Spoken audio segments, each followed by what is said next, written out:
You're listening to Catholic Chicago. Ahead, the Archdiocese of Chicago brings you programs about the people, events, and issues that touch our lives. Welcome to Catholic Chicago.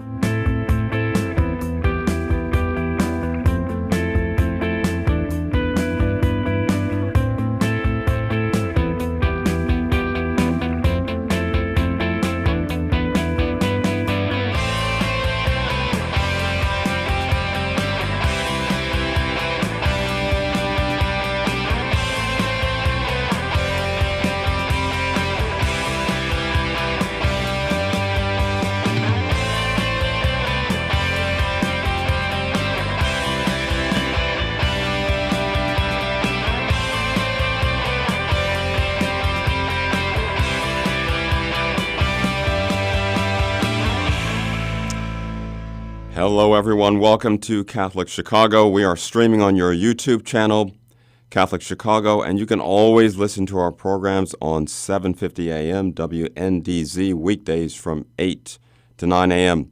I'm Cliff Barber, the director of the Black Catholic Initiative. Very excited today to have with us a good friend and a colleague, John Ramirez. John is a consultant to me and the Archdiocese on issues to do with the west and south sides of Chicago. And couldn't be more pleased to have you with us this morning, John. Thank you for getting up early to meet with us. Good morning, Cliff. It is easier and easier to wake up early to talk about things you care about and this cool, crisp weather we're having. Well, you also have a young child now, so that also gets you up too, doesn't it? Yes. The cool weather, for everything. Those of you who see our YouTube stream and my face is droopy. Very Let's all good. blame Charlie for that. So we're here to But talk about the south and west sides of Chicago. Of course, probably anyone who lives in the city of Chicago, you can't avoid but talk about the south and west sides of Chicago. I grew up on the south side. You grew up on the south side. John, tell me a little bit about how you got interested in the south and west sides particularly and the issues around them. Yeah, of course, Cliff. So first and foremost, I feel like everything that I've been availed in life in some ways can be attributed to our city, to our community. So I grew up in the community of Ashburn on the southwest side of the city.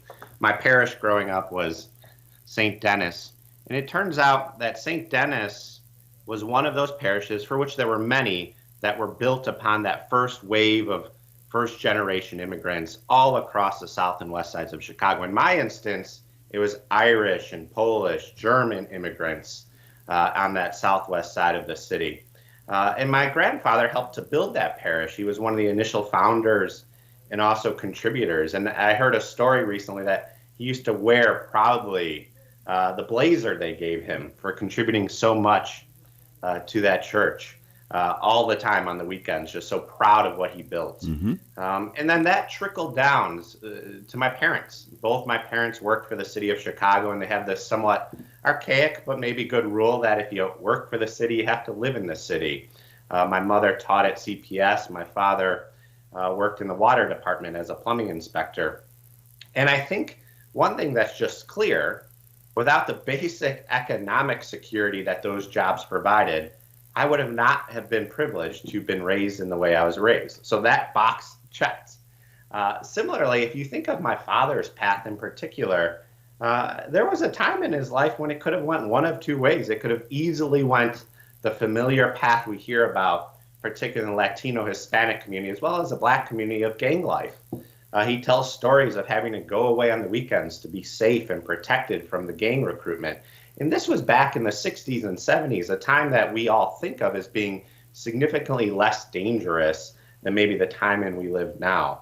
So I think of the community rallying behind my father and getting him on a path that provided him those opportunities I mentioned. So I think for me, the lived experiences I have had, the opportunities I have had, makes me feel indebted to the community I was raised from, the city of Chicago. And I think that is the primary driver of the passion I see today. So that's a great story, John, and telling about your family history. And actually, everybody in Chicago has almost an immigration or an immigrant story of we're actually a community of immigrants, and we sometimes forget that. But many of us came here from somewhere else. My own family came during the Great Migration when black people came up from the South, particularly from Mississippi, New Orleans area.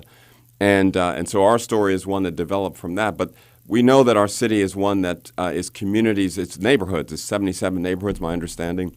And those neighborhoods often reflect certain immigrant groups. But there's been a lot of shifts over time. Obviously, Chicago is known for segregation or segregated communities. How much do you think the segregation and kind of these movements of these immigrant groups have contributed to the problems that we see today on the South and West Sides particularly? Yeah, it's interesting to frame it as a contributor of the issue. I might reorient it a little bit, Cliff, to say that it's the context, right? We all should just be aware that, yes, we're 77 communities or neighborhoods in the city. But the truth of the matter is these neighborhoods change dramatically over time. And we've seen that in our city. I was looking at some general population data and demographic data for the city of Chicago. And in the 1950s, the census said around 3.7 million residents and only 13% being non-white, i.e. African American, Black, Hispanic, Latino, Asian, etc. So that's a very small percent. Today, population is less, 2.7 million, but it turns out that almost 70% of the residents of the city of Chicago are non-white. So we talk about this session today as being challenges and opportunities. One opportunity is to recognize our fellow Chicagoans, who they are, where they come from, have respect for that, appreciate it, and then build around that. So yes, we're no longer a predominantly white city, but I see that as an exciting thing and an opportunity, and we should think through how do we tap into that cultural identity for growth and prosperity in our city. Right, but just to challenge you a little bit on that, so obviously with the 7-7 communities and with, as you said, these patterns of migratory patterns and now more non-white citizens of the Chicago area, but also, too, they are in pockets. And they are actually in pockets where you can easily just avoid where the bad stuff is. And so part of the problem, and I guess where I was getting at is we are, and you hear this written about all the time, the tale of two cities. You can be on one side of the city and it's safe and it's got all the facilities and provisions that you need, and you can be on another part of the city and none of that is there. And the two don't need to mix, and that becomes a problem, because if the one side that has what it needs never sees the side that doesn't, and that the problems in that area where we're not seeing it so much are festering, then the problems can get worse even before our very eyes. And don't you think that's one of the problems? Oh, for sure. The concentrated poverty that was born out of segregation and, quite simply, racist policies, real estate development, policy generally or otherwise, for sure, that is a major contributing factor to why Chicago is just light years ahead in a bad way of the two other major cities with respect to crime and violence. So that segregation is a root cause of it. And I do want to just caution us a little bit to say we almost can be perpetuators of that same line of thinking around, well, I can live in my enclave that's predominantly white and higher class and be okay. If we don't recognize the flip side of it, which is we are all part of one city. In fact, just last night, 4 alder people, aldermen and women, had a virtual panel in Lincoln Park, a neighborhood we all recognize as one of the best in the city, quote unquote, to talk about they have never seen the level of crime. Creeping was some of the terms they used into these communities before. So yes, it is true segregation has led to the issues we have today, but I think we'd be doing all of ourselves a disjustice to continue to think about the city as these pockets. We need to change that narrative, and it isn't South and West Sides as much as it is South and West Sides have an over-index of the challenges we're discussing today, but it's all of us as a city who need to rally to help address these. Yeah. So, John, I think that's right. And, I often use the expression, the violence in the city, it's a movie that's coming to a theater near you. There's no way that it will stay contained in certain areas, and it's going to affect us all. It has already affected us all. I know, when people look at the city from the outside, they are not able to discern that the violence is in one neighborhood or not. They just see Chicago as a violent city, and that is affecting our ability to attract the businesses, to ability to have a strong tax base, all those other problems. So this is not just a problem of violence on the south and west sides. This is a problem for Chicago, as you say. I do want to lean into a little bit of your growing up in Chicago, growing up on the south side, to then how that's translated into the work you've done, and then kind of what you've seen from the places you've been. I know you worked for a time in the mayor's office and probably had some idea that maybe government could be part of the solution. What's your perspective on how we've done and how how effective the local government has been in trying to solve the issues on the south and west side? Yes, of course. So just to tie back to what you called out as some of my career path, the majority of my career has been focused on economic development or job creation, particularly in communities that have been heavily under or disinvested, i.e. the south and west sides of Chicago, predominantly Black and brown communities. I did spend some time, a good amount of time, working adjacent to the mayor's office at part of an organization called World Business Chicago, which tends to be the who's who of business in the city with that mission statement of job creation. And just to call back a statement you made around how the outside world views the city, we would commonly study, for purposes of attracting capital, foreign direct investment, the perception of the city. And the number one thing we were known for since the 80s and 90s was a good thing, and Michael Jordan. The number two thing we were known for was crime and violence.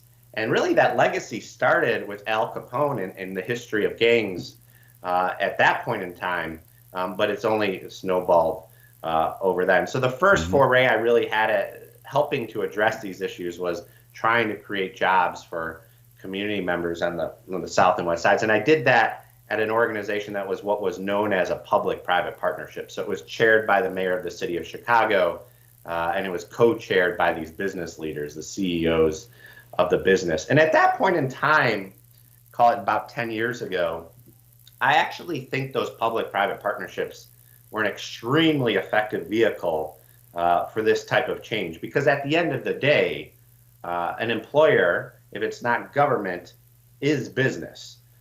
So to align interest in terms of job creation strategies just makes some logical sense. I think what we've seen, though, with increased globalization is it's not as of a critical issue where you have a job. I mean, just look at all of us today. Most of us aren't even working in our offices. But the critical part is having business leaders be committed to a city beyond just the job creation. And I think Chicago has an amazing legacy with respect to this. I think of all the named buildings downtown and the associated investment that's gone into everything from the zoo to our parks.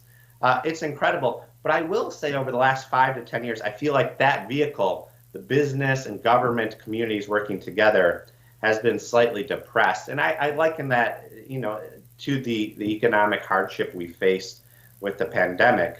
But I don't think it's as effective as a lever it is today as it had been. The second trend here, Cliff, that I think is really important is one reason it is not as effective is at the community level, you're talking about people. And there just simply is a disconnect between successful CEO of a global 500 company and his or her direct reports and someone living their life in Little Village, back of the yards, Inglewood, Auburn, Gresham. It's just a very different world. So we've seen a planning trend where it's been more bottoms up and empowering local community residents. So the second area that I focused my time is connecting those local spheres of influence, community-based organizations, nonprofit leaders, community leaders, with those who have the resources, capital, people, etc. And that is where I think I'm more excited about deploying my personal resources today, because it's not about us going into these communities to fix them. It's about these communities saying, this is what we need. We will be accountable for the change. Help us in areas A, B, and C. Yeah, so I think you're right. And you know, Thanks. John, as you talk, obviously we've been exploring the role of government in solving, and obviously there's a lot of focus on the current mayor, on the police department and other departments of the city of Chicago to solve these problems. But as you're saying, it's that's part of the solution. But actually, it's a very localized issue in some cases, and it may be a very localized solution that will help us with this. And I'd like to explore that a little further with you. We're going to take a break now, and we'll be back in just a few minutes with Catholic Chicago.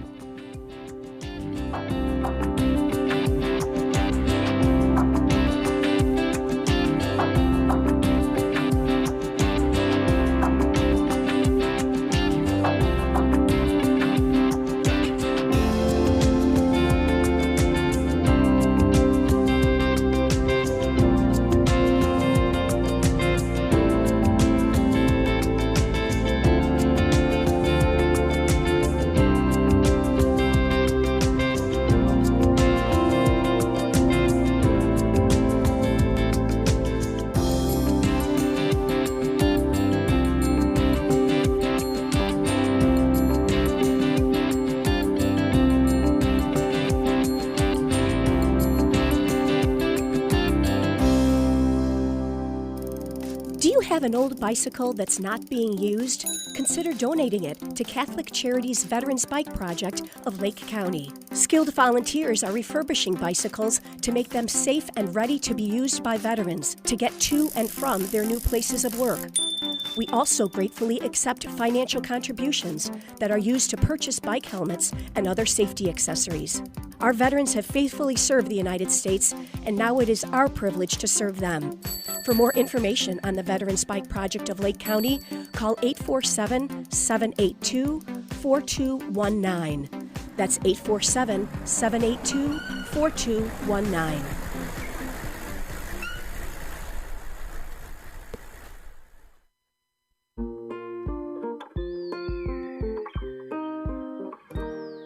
I feel special. I feel great. I got good grades. We've seen a huge surge in our kids now meeting or exceeding grade level. Come check us out. You may have never thought we were an option before.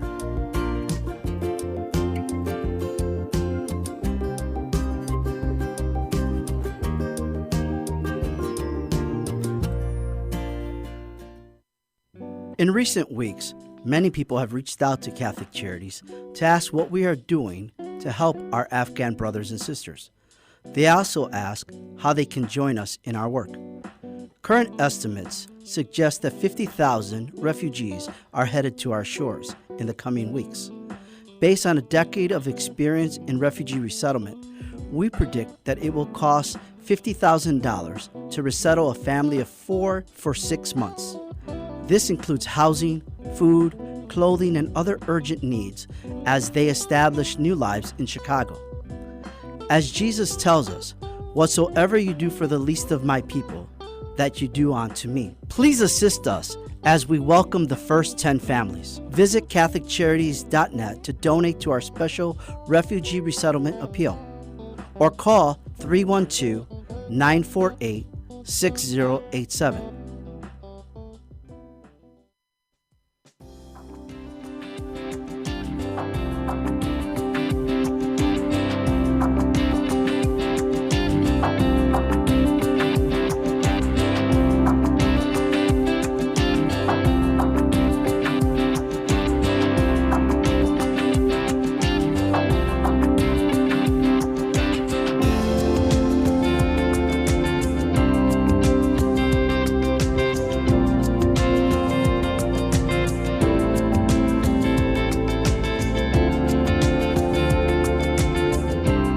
Welcome back, everyone, to Catholic Chicago. I'm Cliff Barber, director of the Black Catholic Initiative. I'm here with a colleague and a friend, John Ramirez, who's spent a lot of time thinking about working in with helping to address the issues that we know the city faces, particularly on our west and south sides. And he's also now consulting with me in the Archdiocese on those issues. John, we were discussing earlier the role of the government, local government, the mayor, older men and women, the police superintendent, and others.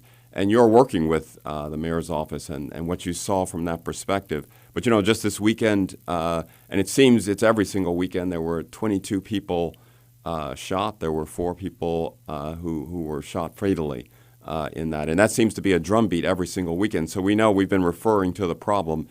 We know that's the problem. The problem is the extreme violence, the shootings, the murders. We've been through, Rahm Emanuel was there trying to address the problem. You were there at the mayor's office. Now Lori Lightfoot is there. In some ways, you might say we've had successive governments, mayors who have tried to address this problem and failed. We talked about the government there, and you talked a little bit, or referring to jobs as a potential way that you were exploring from the government perspective. But you were beginning to intimate, as we were talking earlier, that actually the problem is probably more localized. The problem is localized, and probably the solution is likely to be local solutions. Can you talk a little bit more about that, what you mean by that, and also, too, your experience in working with some of these local organizations that may be having some impact on the problem of violence in the city? Yeah, I'm happy to, Cliff, and you have hit the nail on the head. It is a hyper-local challenge, and I will go to the point of saying it is, at the end of the day, about people and about each one of us and our hearts and our souls. So I think the experience that is most representative of this for me, for a period of time, I was helping former Secretary of Education and CEO of Chicago Public Schools, Arne Duncan, with his Chicago Cred initiative. And Chicago Cred aims to address gun violence in the city. And the way they do it is they work with those at highest risk of both being victims of gun violence, but also committing gun violence. So the folks that you just spoke about, the 20, 30, 40, it seems to be every weekend in terms of victims of gun violence. And they go to where those people are. It's predominantly young African-American men, 18 to 24 years old. Most are gang affiliated or have been gang affiliated.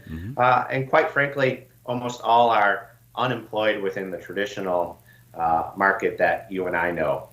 So it was, for a period of time, for that population, that segment, the secular response had traditionally been, we need to get these young men predominantly into jobs, right? So we needed to create jobs. And I think Arne saw that with Chicago Cred, that was an important piece.